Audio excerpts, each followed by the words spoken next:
Luis Costa, este proyecto de aporte extraordinario, solidario, ¿es como un caramelito en medio del ajuste? ¿Cómo lo analizás desde el punto de vista político? Sí, en realidad, bueno, a ver, en general en Occidente los sistemas políticos creen que están por encima de todo el resto de la sociedad, ¿no? Con matices, ¿no? Depende de los partidos. Y en Argentina el peronismo sobre todo y el kirchnerismo en los últimos 12, 15 años ha hecho, digamos, de esto una bandera, es decir, la idea de que el Estado es el que tiene que regular absolutamente todo y tiene que extraer, digamos, todo lo que pueda de la economía, ¿no? Sin mirar un montón de cuestiones de informalidad laboral que hay, ¿no? Que también están vinculados, ¿no? Digamos, por ejemplo, la Salada, que también ahora reabrió, ¿no? Etcétera, digamos. Claro. Es decir, siempre hay una combinación entre, digamos, ataque al sector privado y, por lo tanto, de alguna manera, cuando llevan adelante ese tipo de proyectos, lo que hay es una especie de diálogo entre las ideas que ellos proponen y una parte importante del electorado. Tengamos en cuenta que es un electorado que prácticamente mucho de ese electorado no tiene contacto con el mercado privado y por lo tanto cualquier digamos, proyecto, propuesta o dicho que esté vinculado a criticar, ¿no? Sí, que la pongan los al que mercado, la tienen, ¿no? digamos, hay una Los idea que de se la llevaron, eso claro, sería. es decir, hay una construcción digamos, de sentido en la cual prácticamente todos los males del país están vinculados a la manera en que el sector privado lleva adelante la economía y que lucha constantemente con el Estado, que intenta generar mecanismos redistributivos, ¿no? Y bueno, de alguna manera se hace una gran reducción, ¿no? Causal y que a su vez es muy útil para reforzar y construir viejas identidades políticas porque, digamos, estos elementos de confrontación entre el poder político y el mercado, bueno, no me voy a hacer el historiador, pero digamos, está enormemente registrado por la historiografía y por eso digo, el peronismo, no, digamos, no todo, pero básicamente uno podría reconstruir parte importante de la historia del partido que hoy gobierna o lo que se va transformando a través de los años es una enorme facilidad para reencontrarse en la construcción de darle sentido a sus decisiones políticas, enfrentándose digamos, con el mercado. Inclusive el gobierno anterior está descrito como para ellos como un gobierno que representaba bueno, los intereses del mercado, a pesar de que es un gobierno que cuando estuvo del lado, a pesar de que, perdón, que fue un partido que cuando estuvo del lado del gobierno, no ahora del lado de la oposición, también hizo modificaciones impositivas, bueno, hizo cuestiones vinculadas con el dólar. Pero creo que Víctor Fera fue ¿no? El que dijo que estaba a favor. El dueño de la cadena de supermercados Maxi Consumo dijo que estaba a favor. Pero bueno, no son... Sí, bueno, pero una pregunta. Son casos aislados, ¿no? En general, eso no modifica la construcción de discurso que, insisto, tiene muchos registros a lo largo del tiempo. Y bueno, este gobierno se reencuentra con esto, ¿no? Si es un aporte momentáneo o de este año por la emergencia de la pandemia, o si después ese aporte se termina convirtiendo en un impuesto, como tantas otras veces ha pasado en la Argentina, que llegan los impuestos por única vez o por un tiempo determinado y después no se van nunca, ¿no? Claro, después, obviamente, las decisiones del sistema político, como diríamos los sociólogos, son expresiones de alguna manera de poder que hay que llevarlo a formas. Este es un impuesto puntual, puede ser un impuesto al cheque, una modificación impositiva de lo que sea, pero la idea es que el concepto que surge como medida posible es un avance, ¿no? Sobre digamos, construir nuevas estrategias de extracción, ¿no? Y lo que hace es reforzar el enfrentamiento, ¿no? Digamos, Perdón, Luis, pero la duda mía es, el Poder Ejecutivo, el gobierno, piensa recaudar alrededor de 300.000 millones de pesos con este impuesto.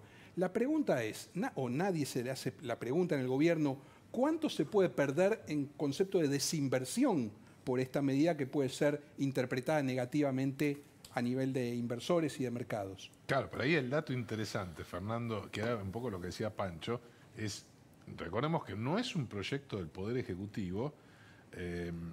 Tengo entendido que tanto el presidente como Martín Guzmán y Sergio Massa no consideraban que era prioritario en este contexto. No les gusta. Claro, pero Andrés, no creo esto que ninguno se anime a vetarlo. Obviamente. No, bueno, eso es otra cosa, claro. ¿Puede influir en la inversión esto o es una cuestión nada más de las fortunas privadas? Yo creo que va a influir en la inversión. Porque, primero, este es un impuesto mal diseñado, porque además te enganchan los bonos. O sea, si vos invertiste en bonos argentinos, entran en el impuesto, entran los activos productivos, o sea, las acciones que tienen las personas, y yo creo que no va a recaudar ni remotamente los 300.000 millones de dólares de pesos que estima el gobierno. Amparos, gente que se va a Uruguay, gente, como decías vos, que negrea. Entonces metés un ruido en la economía por muy poco. Y el ruido está. Y de hecho, fíjate cómo lo plantea la diputada, claramente lo plantea con ruido. No lo plantea... Claro. Les hablé con el corazón, muchachos. No, al revés. Lo plantea con ruido. Los invocamos. Los invocamos. Entonces, digamos, yo lo que no te puedo decir es cuánto va a influir en la inversión. Se lo debemos a la militancia, dice la diputada, como si fuera la militancia un lugar, está todo bien con la militancia política, pero una decisión económica tan importante que tiene que ver con la vida de todos, parece ser que para la diputada es la militancia prioridad. Andrés, quería hacerte una pregunta, porque uno de los argumentos que usa el kirchnerismo es que este impuesto existe en países desarrollados, ¿no? Entonces, que en otros países también tienen impuestos similares. Pero también uno podría decir, bueno, esos países, por supuesto, no tienen la estructura productiva que tiene la Argentina, ¿no? Entonces, compararnos con tratar de tener el sistema impositivo de esos países, me imagino que implica tener otro tipo de desarrollo económico, ¿no? ¿Cómo responderías a este argumento de, bueno, este impuesto existe en los países desarrollados y nosotros deberíamos tenerlo? Primero, existe en pocos países desarrollados. Es cierto que existe, pero existe en pocos países desarrollados. Y además hay otro tema importante. La Argentina gasta en términos del PBI lo mismo que el Reino Unido, los 3 niveles de gobierno. Gasta más o menos lo mismo que España. Por supuesto, menos que los nórdicos y que Francia. Pero si nosotros ya, siendo 2,5 veces más pobres que el Reino Unido o que España, ya tenemos una carga impositiva y un gasto del Estado gigante. O sea, gastamos más de lo que nos da el cuero. Entonces, si vos le ponés más impuestos, obviamente para financiar más gastos, me parece que, volviendo a la pregunta de Pancho, lo que vas a generar es menos sector privado, menos inversión. De todos modos, hay que mantener el equilibrio interno, ¿no, Luis? Porque esto, bueno, es un proyecto de máximo, nada menos, ¿no? Bueno, sí, igual yo me quedé con lo que dijiste, bueno, es una decisión económica. Nada que salga del sistema político es una decisión económica, son decisiones del sistema político. Son decisiones, el sistema político es el único espacio de la sociedad que toma decisiones vinculantes. Así que ahí se toman decisiones. Después están las decisiones de inversión, que es lo que vos preguntabas. Ahora, obviamente el problema que tiene el gobierno es que es un gobierno que sigue siendo un gobierno que intenta ser un gobierno de coalición, ¿no? Con evidentes opiniones disímiles, ¿no? Entre las partes internas. Entonces, siempre desde que están digamos, gobernando, están en un equilibrio complejo en el cual nunca termina de quedar claro, y eso no ayuda para nada a las inversiones, es si cada decisión nueva que aparece del lado del gobierno es una decisión que representa al gobierno, representa alguna parte del gobierno, y que por lo tanto esa parte del gobierno no se la contrapone para evitar conflictos mayores. Muchas veces hay 2 gobiernos en uno, Luis. Digo, uno toma decisiones y dice, bueno, esto Alberto quiere hacer esto, el presidente va por acá, no, pero la vicepresidenta quiere otra cosa. Y lo que dice la vicepresidenta a veces tiene más fuerza que lo que dice el propio presidente, y uno dice, vos decís una coalición que tienen desencuentros. A veces parecen 2 gobiernos en uno que están conviviendo. Bueno, sí, digamos, ahí... Mirá, Cristina, perdón, hoy se reunió con Redrado. Digo, reunirse con Redrado para hablar de la salida... Sí, hace 2 semanas, ¿no? Creo que claro, porque hoy se conoció esa reunión. Digo, la verdad que es mojarle la oreja, así, digamos, al presidente, a Martín Guzmán y a todo el equipo económico del Poder Ejecutivo. Como que ella va por afuera, teniendo sus propias reuniones y marcando su propia senda, buscando caminos. Pero al presidente le encantaría tener a Martín Redrado, me parece. Sí. La que no quería era ella. Era ella. Pero justo se hace en un momento donde, como dice Dani, lo complica Guzmán. No creo que haya causado ninguna gracia. Lo complica Guzmán, el presidente, todo el mundo sabe que no habla hace rato con la vicepresidenta y se reúne con Martín Redrado. La verdad que, mira, digo, sumale a esto que estamos diciendo que cómo lo deja Guzmán, que Guzmán fue al Congreso ayer, al Senado, a presenciar la aprobación del presupuesto, y estaba en el palco y nadie le avisó que vino de la Cámara de Diputados el presupuesto con unos, digamos, con unas incorporaciones de gastos en obra pública que no estaban bien consustanciados, y esto generó que el Senado le devuelva el presupuesto a diputados. Y Guzmán, que fue a celebrar, y una señal para el Fondo Monetario Internacional, tenemos presupuesto, se tuvo que ir sin el presupuesto aprobado. Y eso sucedió en el Senado. No solo eso, sino que Guzmán Otro está desaire. haciendo mucho hincapié en que el plan económico que él está pensando es el presupuesto, ¿no? Cuando la gente le pregunta Claro. dónde está el plan, él dice, bueno, miren lo el dijo al presupuesto. Fondo Monetario. Podemos discutir si Ahora, eso no es un plan, pero... Andrés, parecía que había domado al dólar, ¿no? Guzmán, en estos últimos días. ¿Qué pasó? Bueno, lo domó porque emitió ese famoso dólar link, ese bono atado al dólar, 1.000 y pico de millones de dólares. El ANSES y el Banco Central supuestamente vendieron bonos en el mercado, o sea, alquiló un poco de credibilidad, no la compró. La alquiló y el alquiler se ve que era de corto plazo. ¿Qué pasó? Número uno, la inflación ya se sabía que venía alta en octubre, ayer sorprendió y fue más alta en octubre. 3,8 es una aceleración importante y la inflación núcleo 3,5. Y de nuevo el Banco Central sube las tasas, pero las sube con dosis homeopáticas. O sea, tendría que subirlas más. La tasa de plazo fijo es de 37%, o sea, menos que la inflación. ¿Por qué me voy a quedar en pesos? Claro. O sea, me parece, a mí me da fue en el sentido correcto, porque la subió, en otra época, hace 2 semanas, subía uno y bajaba otro, con lo cual el lenguaje era mucho más confuso. Ahora el lenguaje fue correcto, subimos la tasa, pero ya que la subís, dale un poco más de rosca. Si querés alquilar la credibilidad por 2 o 3 Ellos no semanas quieren más. matar a la reactivación, ¿no? Supongo que es eso. Pero ¿sabés qué? Lo que pasa cuando estás en una crisis, vos tenés que tomar decisiones difíciles. Y estamos en una crisis. Si no, estás como siempre digo, como los 3 chiflados arreglando un caño, ¿viste? Agarra a Moe y resuelve de un lado y le salta todo el agua a O sea, Larry. tiene que ser algo... En un momento... Todos de acuerdo, claro. Pero claro, decir, bueno, ¿te acordás en el 2002? Blecher un día subió la tasa de Levac, era en esa época, creo que 100%. Sí. No estoy diciendo que ahora se necesite 100%, pero un día dijo, muchachos, ¡pum! Estoy seguro que en ese momento a Duhalde no le gustó que la tasa sea 100%, pero... ¿Y vos decís que eso obedece a falta de arrojo, de coraje?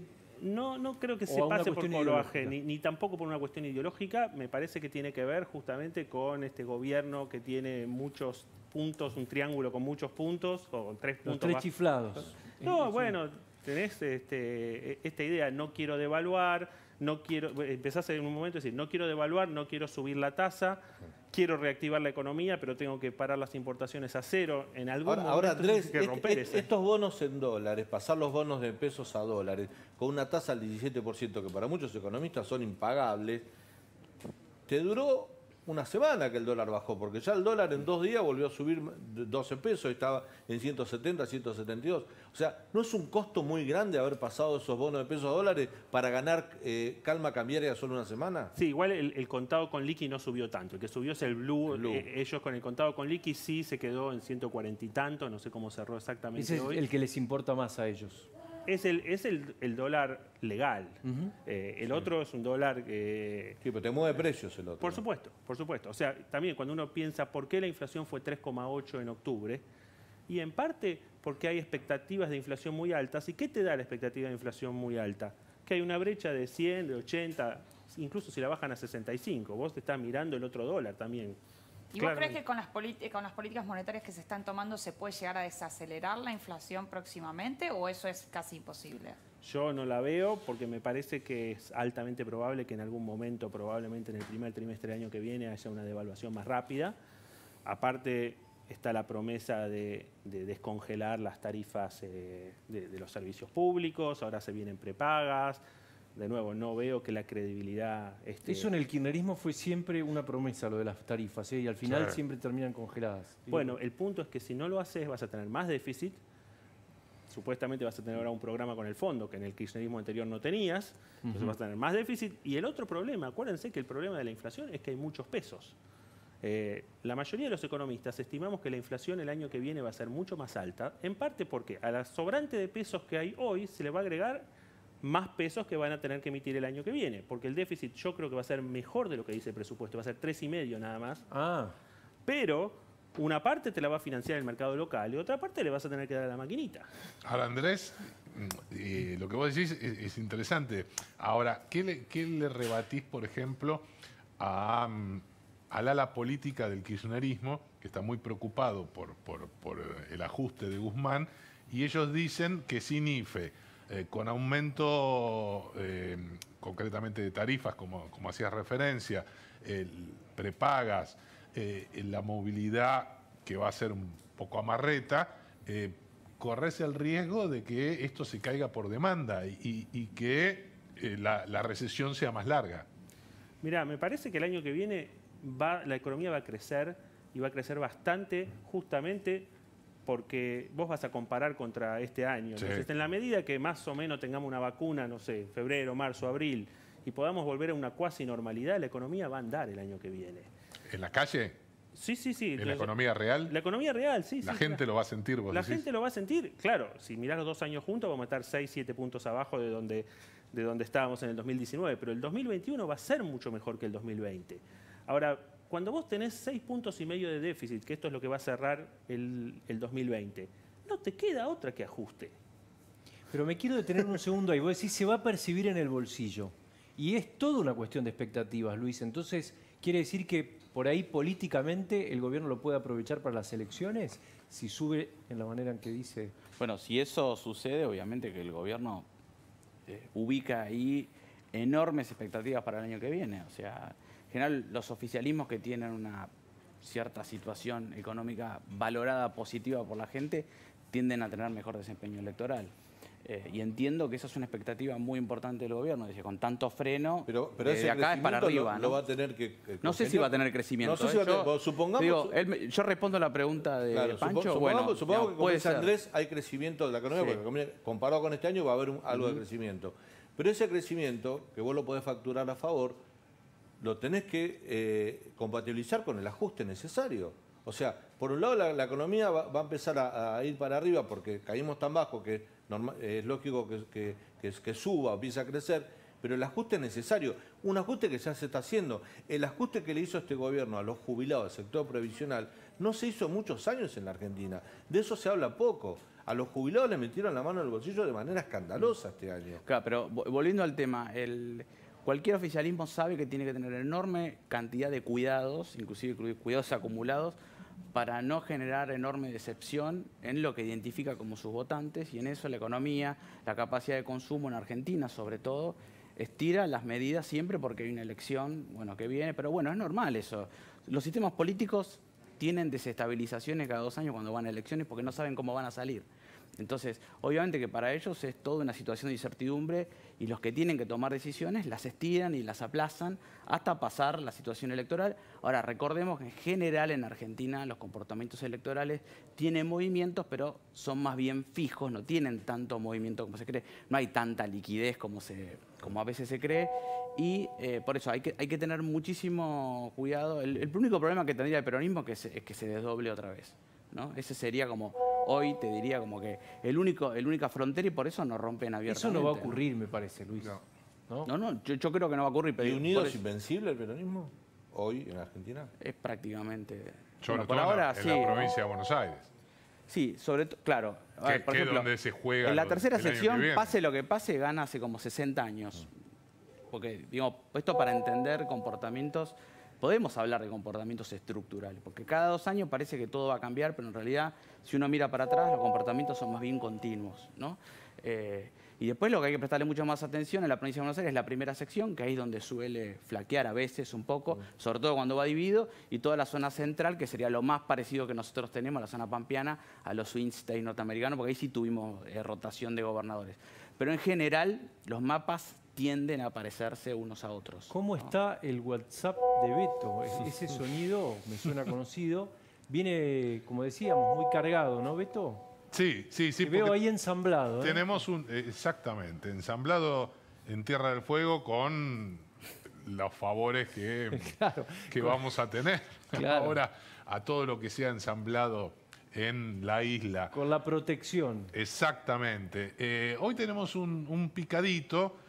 Por un lado, las dudas de Máximo, hoy hablábamos de Máximo Kirchner, del impuesto a la riqueza, frente a la decisión de Alberto Fernández de respaldar la habilitación de las reelecciones. Muy bueno. Lo que te pido, pues ellos saben cómo es. Yo no quiero que lo edite, Beto. Le pido que lo lea crudo, porque a veces se ve tentado, ¿no? A suavizar alguna cosa. No, Okay. para nada. Que hacía una especie de introducción. Bien. Concretamente, Máximo, me dicen, la semana pasada se reunió con el intendente de Malvinas Argentinas, Leonardo Nardini. ¿Máximo se reunió? Sí. Ajá. Y, obviamente, el intendente lo consultó. ¿Qué le dijo Máximo respecto a la habilitación de las reelecciones? En este momento no es algo prioritario. A la gente no le va a caer bien. Es Eso le decir, dijo, o sea que ahí ahí me trastocás todo, porque se suponía que Alberto Fernández los apoyaba en esto. Alberto los apoya, pero... Pero si no apoya Máximo. Y bueno, ¿y quién te dijo que va a apoyar Máximo y sobre todo la vicepresidenta? Me parece que es todo un dato. Es más, en la charla tanto con Nardini como con otros intendentes, me dicen que sí considera prioritario morigerar los impactos del ajuste de Guzmán. Textual, que debe ser razonable y viable políticamente. Atención. Saltamos de Máximo a los intendentes bonaerenses que terminan una semana con sabor agridulce, Pancho. Eso después le quería preguntar a Luis Costa, ¿cómo evalúa lo de Ferraresi? Te manda buenos stickers tu fuente. ¿Viste? Sí. ¿Viste? ¿Sabés por qué terminan la semana con sabor agridulce? Concretamente, me dicen... ¿Eso te dice un intendente? Sí. Okay. Un hombre del conurbano, de la primera sección electoral, recién que Luis hablaba, me dice, los muchachos fueron derrotados con el cambio en hábitat y vivienda. Ellos empujaban a Santiago Maggiotti, el intendente de Navarro, que va como viceministro, y el premio mayor se lo llevó un kirchnerista como Ferraresi, que encima no le interesan las reelecciones indefinidas. Ahí está el problema. Y es un hombre vicepresidente del Instituto Patria. A mí me decían, uno de esos me decía, bueno, no es el que tiene el mejor carácter, no es el ideal, pero es uno de nosotros. Pero no es de la banda de Martín Insaurralde, de Juanchi Zabaleta, Gabriel Catopodis, ellos querían a otro. Y el último tema, esto me llega del mundo sindical. Los Moyano están enojados con María Eugenia Vidal. ¿Con María Eugenia Vidal? Muy enojados con María Eugenia Vidal. ¿Por qué? Porque la responsabilizan del armado opositor en el Club Atlético Independiente, en Mirá, el rojo de Daniel Santa Cruz. Tu fuente tiene el sticker ahí preparado. Me suena, ya me parece que intuyo de dónde viene tu... Exactamente. ¿Por qué? Porque la oposición la están liderando y la impulsan el actual novio de la exgobernadora de la provincia de Buenos Aires, Quique Sacco, hincha del rojo, y Cristian Ritondo, el exministro de Seguridad, y un hombre que hoy está muy cercano a María Eugenia. ¿Cómo será la bronca, Pancho? ¿Cómo será la bronca de los Moyano? Me cuentan, Quique Sacco y Ritondo hicieron un Zoom con socios para comenzar a hacer campaña. Sorpresivamente fue hackeado y los amenazaron. ¿Los amenazaron? Los amenazaron. Recordá, Beto, que una de las causas que tiene Hugo y Pablo Moyano, por la cual estuvo preso el ex vicepresidente independiente Norainakis, nació en la justicia de la provincia de Buenos Aires cuando María Eugenia Vidal era gobernadora, y fue una causa que se impulsó por el comité, la Previde, no sé cómo se llama, el Consejo de Prevención de la Violencia en el Fútbol, que investigaba barras bravas y después los barras bravas involucraron a dirigentes independientes. La bronca viene desde ahí. Y ahora, porque lo ven aquí que Sacco y a Ritondo. Bueno, muy interesante, Beto. Avísanos si siguen entrando mensajes. Luis, la única funcionaria que no funcionaba era María Eugenia Bielsa. ¿Qué lectura haces de ese relevo? Bueno, si es la única que funcionaba o no funciona, digamos, no. Eso nosotros no lo podemos determinar, digamos, tan concretamente, pero evidentemente de alguna manera confirma, bueno, cuestiones que se hablaban de la necesidad de un cambio de gabinete, etcétera, y termina siendo un cambio de un único ministro. ¿no? Ahora, o ministra en este caso, ¿no? Si yo soy Alberto Lo cual Fernández, quiere decir, tiene todas las características de Alberto Fernández el cambio, ¿no? Es ¿Por como que qué? A termina ver. siendo un solo cambio y no termina siendo, ¿no? Ah. Es como que tiene una línea de conexión con muchas de las cuestiones de las decisiones que se toman en el gobierno. Es como no es que cambia, no sé, Ahora, pero medio gabinete la porque hay una doctora te situación de dijo- crisis. Cambia uno y bueno, no sé cuándo es la fecha de... la doctora te dijo, hay funcionarios que no funcionan, el gobierno entero salió a decir al día siguiente que no iba a haber cambios y ahora hay un cambio y además el que viene, como decía recién Beto, es el vice del Instituto Patria. Ujú. ¿Qué lees ahí? Bueno, leo eso, una parte de una especie de concesión al bien. Como eso yo decía, digamos, me parece que tiene todas las características de seguir siendo en este caso un cambio de ministro, puede ser lo de Vicentín, puede ser impuestos. O sea, son un montón de medidas que no llegan nunca a Convengamos que digamos, María a tomar Eugenia, un volumen. En un ¿no? año electoral, María Eugenia Bielsa, dirigiendo un ministerio de Hábitat y Vivienda, no tiene el manejo político que puede tener, digamos, para los punteros, para los intendentes del Frente de Todos, para el peronismo. Es mucho mejor tener a un tipo del riñón, como es el intendente de Avellaneda, Ferraresi, que tener a una María Eugenia Bielsa que hasta Carrió la defendió. Dijo, se va o la van porque seguramente no aceptó ningún punto oscuro de lo que le hayan ofrecido, ningún hecho de corrupción. Claro, pero yo por eso, obviamente que uno, como empezamos a discutir sobre el tema del impuesto, la riqueza, etcétera, la forma, me parece a mí, con la cual uno puede tratar de describir este gobierno es que son medidas que nunca terminan de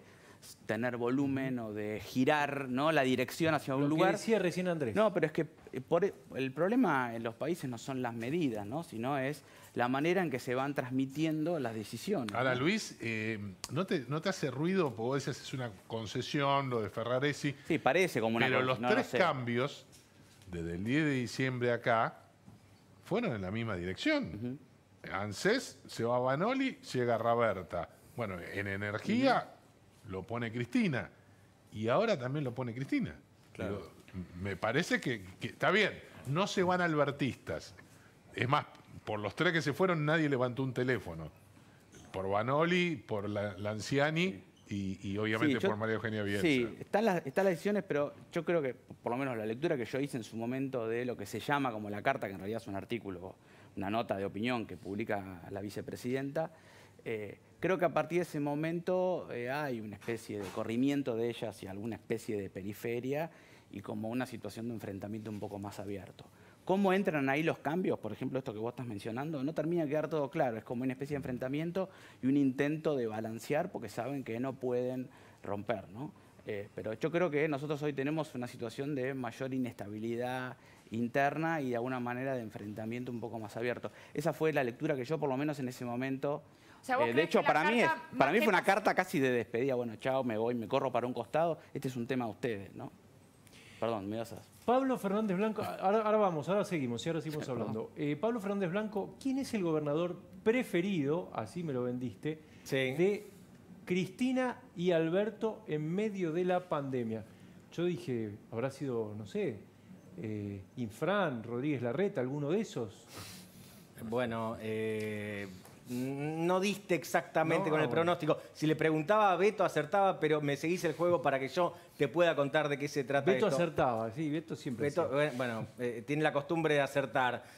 Te cuento, naturalmente, el gobernador preferido de Alberto Fernández, pero sobre todo de la vicepresidenta Cristina Kirchner, es Axel Kicillof. En eso estamos todos de acuerdo. Y eso lo mostramos acá, no lo demostramos, Pancho, como te gusta a vos. Lo mostramos con cifras, con números, con datos concretos y con documentos hace algunas semanas. Lo que te vengo a traer ahora es otro eslabón, si querés, del mismo capítulo. Es decir, cómo se transforma esa cercanía política, esa afinidad. Recordemos que Axel Kicillof es del fin de Cristina Kirchner y el proyecto político del kirchnerismo está en todos lados, pero sobre todo atiende en la provincia de Buenos Aires, ¿no? ¿Y qué ocurrió este año, Pancho? La pandemia. Y te traigo algunos documentos, déjame alardear un poco, exclusivos, si querés, no Muy los bien. viste en ningún lado antes que acá, y espero que no los veas en ningún lado después que acá. Arrancamos, si quieren, con algunos de ellos. Esta es la plata, llegás a ver, bueno, me lo hicieron muy boquense, Chiquito, ¿no? pero bueno. No, pero estoy cerca, así que veo bien. El problema es la próxima Los San colores Lorencista. no tenemos ninguna objeción para hacer. Dale. Bueno, la próxima San Lorencista apenas cambian un color y lo tienen. Vamos a lo que nos importa.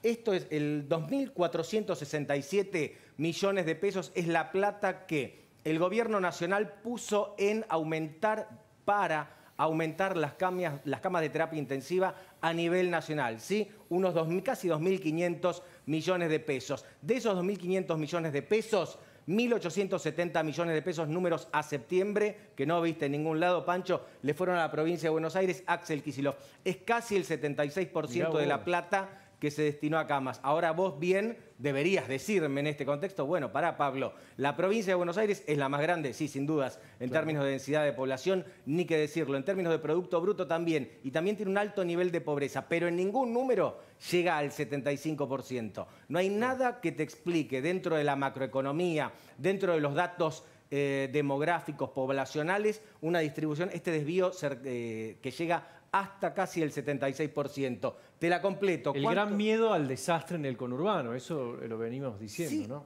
exactamente. Y el proyecto político, porque también el kirchnerismo puede tenerle miedo a desastres, por ejemplo, en Chaco, por ejemplo, en Formosa, ¿por qué no en Santa Fe? Te tiro algún dato, pero el proyecto está en el conurbano y acá creo que estos números van en esa dirección. Te lo complemento, porque también hay que entender esto en la saga pelea por coparticipación, Ciudad de Buenos Aires, provincia. Todo el mundo está al tanto de esto, pero por las dudas se lo recuerdo. Hace algunos meses se le quitó poco más de un punto de coparticipación a la Ciudad de Buenos Aires. Alberto Fernández se dio vuelta, se lo dio a la provincia de Buenos Aires, que le quitó a la ciudad, se lo dio a la provincia, porque la provincia tenía problemas para pagar los sueldos de la policía. ¿Cuánto recibió la Ciudad de Buenos Aires para hospitales, Pancho?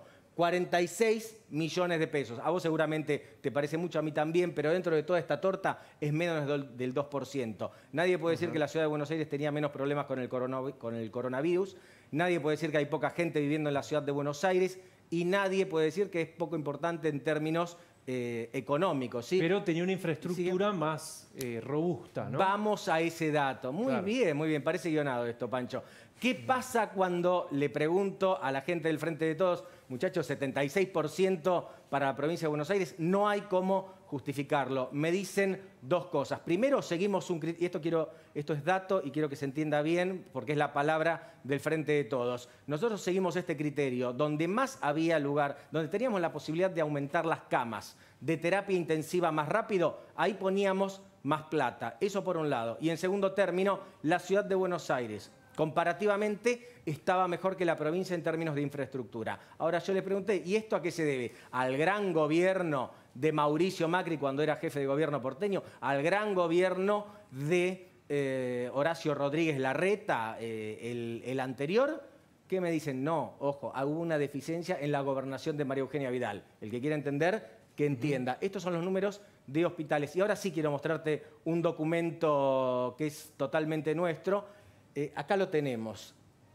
Esto, ¿se acuerdan los test PCR al principio de la pandemia? Me quiero detener un segundo en esta cuestión. Los primeros, los que llegaron de China, eran 215.000 unidades. Sí. Son los primeros test para controlar el coronavirus que llegaron al país de afuera. Esto fue una donación mayoritariamente. ¿Cómo se repartió? Veamos si podemos bajar un poquitito, porque, insisto, esto denota un poco, traza la estrategia de uno y de otro en el marco de la pandemia. Buenos Aires fue la mayor favorecida con 58.500 kits, ¿sí? Buenos Aires. En esta lista no entra la Ciudad de Buenos Aires.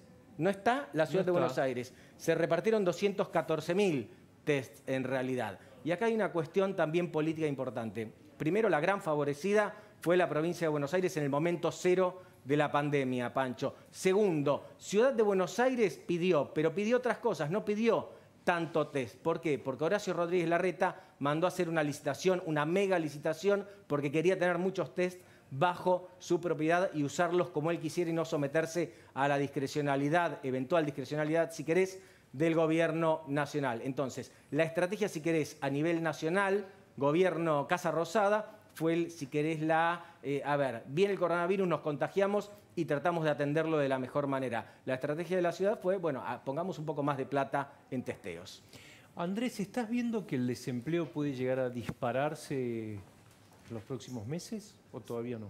Depende de que llamemos dispararse. Sí, claramente va a subir porque el número que se publicó del segundo trimestre de 13,1 es un número mentiroso, no porque las estadísticas estén trucheadas, sino porque La gente no buscaba. La gente no buscaba, entonces mucha gente perdió el trabajo y a su vez esa misma gente no buscaba, entonces no fueron considerados como desempleados.